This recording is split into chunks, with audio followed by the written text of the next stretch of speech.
I never believed in ghost stories, haunted hotels, cursed houses, abandoned hospitals. None of it ever seemed convincing to me.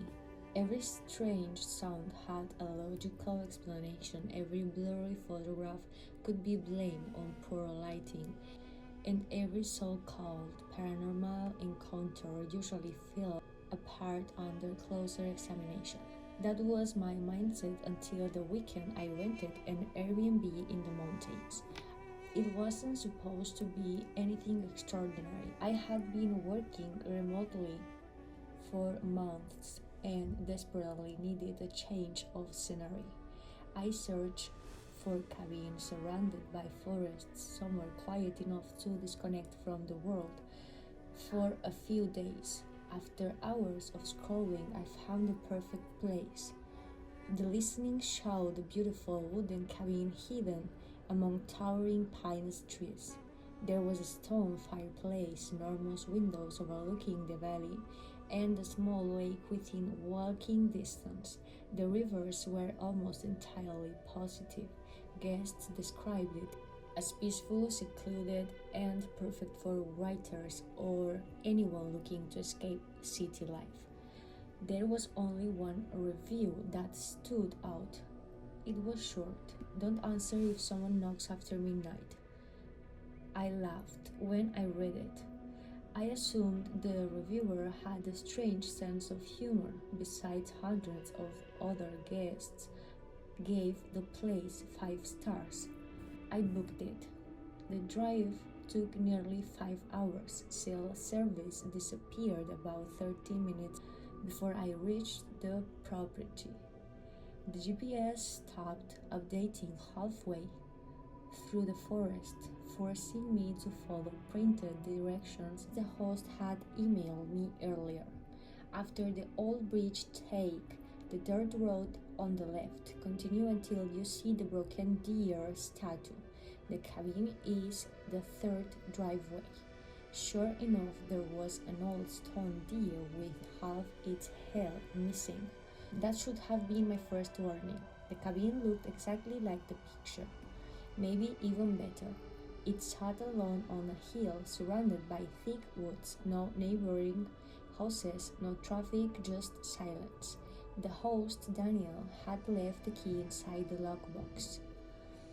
Everything inside was spotless: fresh towels, a basket of snacks, bottled water, and a handwritten welcome note. Please enjoy your stay. One small request: keep the curtains closed after sunset. I smiled.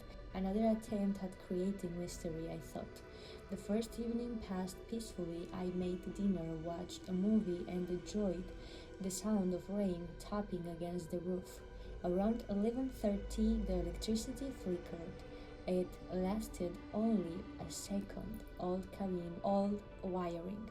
Nothing unusual. At exactly midnight, there were 3 knocks on the front door. Slow, even. I froze.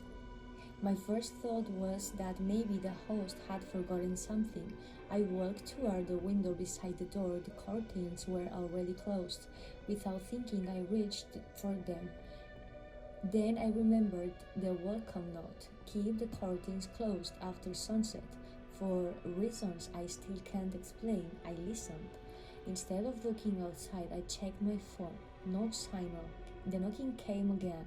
3 knocks, then silence. 5 minutes later, it stopped completely. The next morning, I opened the front door. There were footprints in the mud.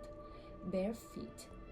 They began at the edge of the porch. They ended directly in front of the door. There were no footprints leading away.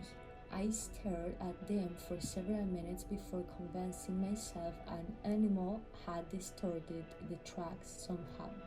The day was beautiful. Sunlight poured through the trees. Birds sang constantly, and the strange events from the night before seemed almost ridiculous in daylight. I hiked around the lake and eventually met an elderly man fishing from a small dock. He asked where I was staying. The cabin on the hill. His smile disappeared. Only for the weekend. Yeah, Good. I waited for him to explain. He didn't. Instead, he packed his fishing gear and left without another word. That night, I decided I wouldn't let my imagination get the better of me. At exactly 11:58 p.m., I sat in front of the window with the curtain slightly open. Nothing happened. Midnight came, silence. I actually laughed. Then someone knocked behind me. Not at the front door, inside the cabin. 3 slow knocks echoed from the hallway leading to the bedrooms. Every hair in my body stood up. There was nobody else inside. I grabbed the fireplace poker and slowly walked toward the hallway. Nothing. Every room was empty. The bathroom, the bedroom, the closet, nobody. When I returned to the living room, the front door was wide open. Cold air rushed inside. I knew I had locked it. I slammed it shut and checked every window. All locked. That was the first night I didn't sleep. The following morning, I called Daniel as soon as I found enough signal several miles down the road. He answered immediately. Did you open the curtains? The question caught me completely off guard. What? Did you look outside after dark? No. A long silence followed. Good. What is going on? It's an old cabin, he replied. People imagine things. Then he hung up. I should have left right then. Instead, curiosity kept me there.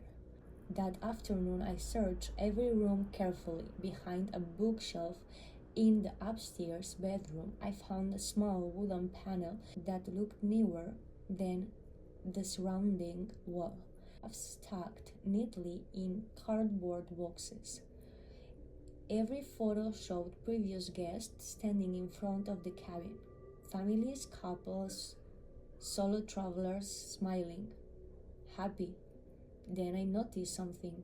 Every photograph contained the same figure, far in the background, standing between the trees, always blurry, always watching. At first I assumed it was someone who lived nearby, until I realized the clothing never changed. The photographs spanned at least 20 years. The figure never aged.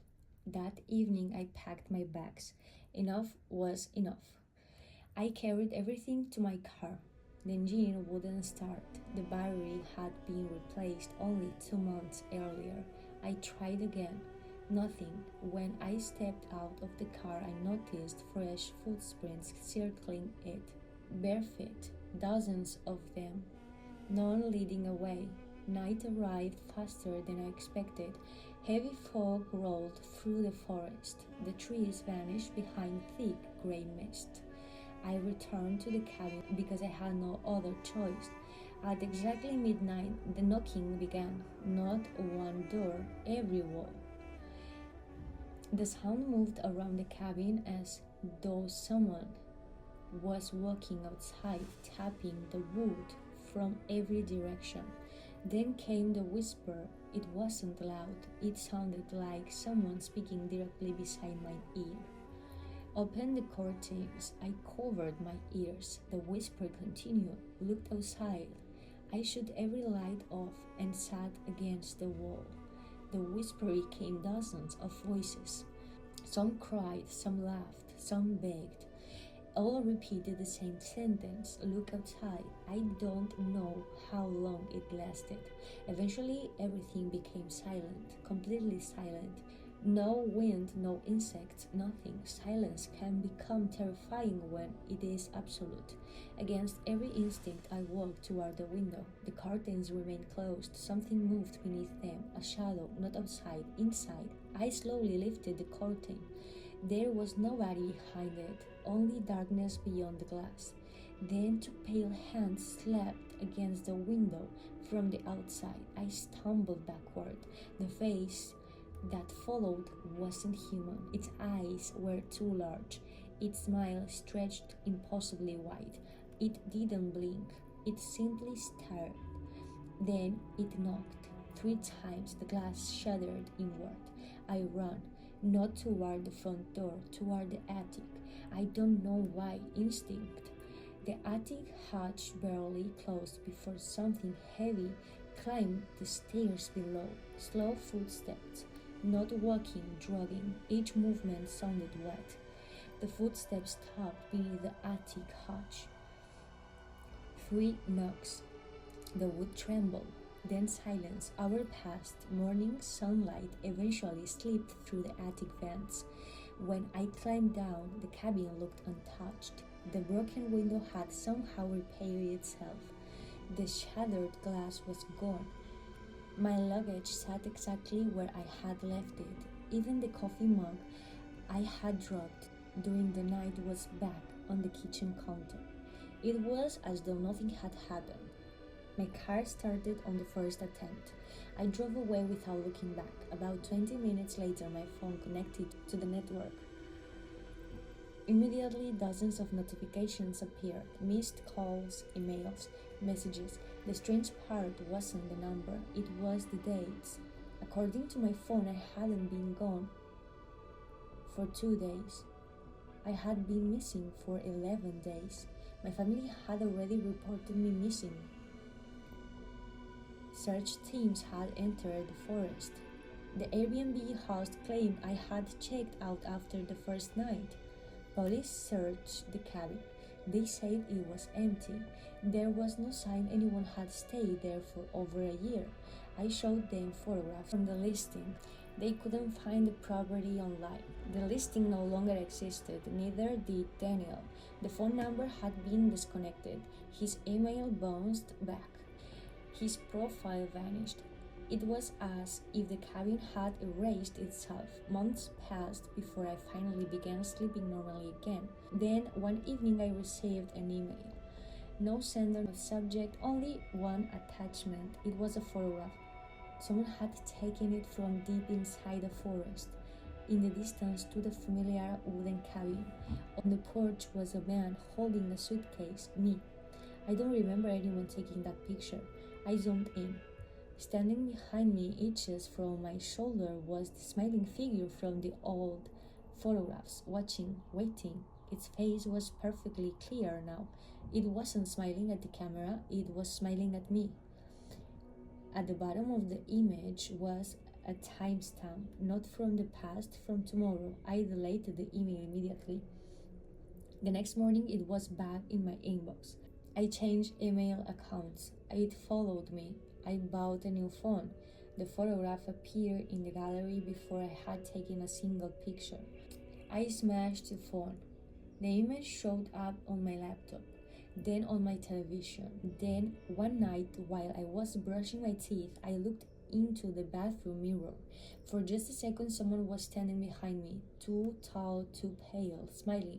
I spun around. The room was empty. When I looked back at the mirror, 3 wet handprints slowly appeared on the glass. That was 6 years ago. I've moved 5 times since then.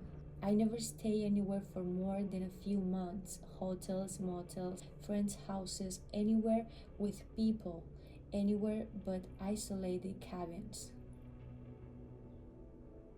Sometimes just after midnight there is a gentle knock on whatever door I'm behind, always 3 times, never more, never less. I never answer because I finally understand something that all the review was trying to say. The knocking isn't asking to come in, it already knows where you are. It's only checking whether you remember the rules. And if you're reading this because you've just rented a beautiful cabin in the woods and the welcome note politely asks you to keep the curtains closed after sunset, do yourself a favor. Don't try to prove the story is wrong. And whatever happens after midnight, don't answer the door. If you enjoyed this creepy story and love exploring mysterious encounters, unexplained events, and chilling tales from the unknown, make sure to subscribe to this channel. Your support helps to continue creating more terrifying stories, dark mysteries, and unforgettable journeys. Turn on notifications so you never miss a new story, and share this channel with anyone who loves a good scare.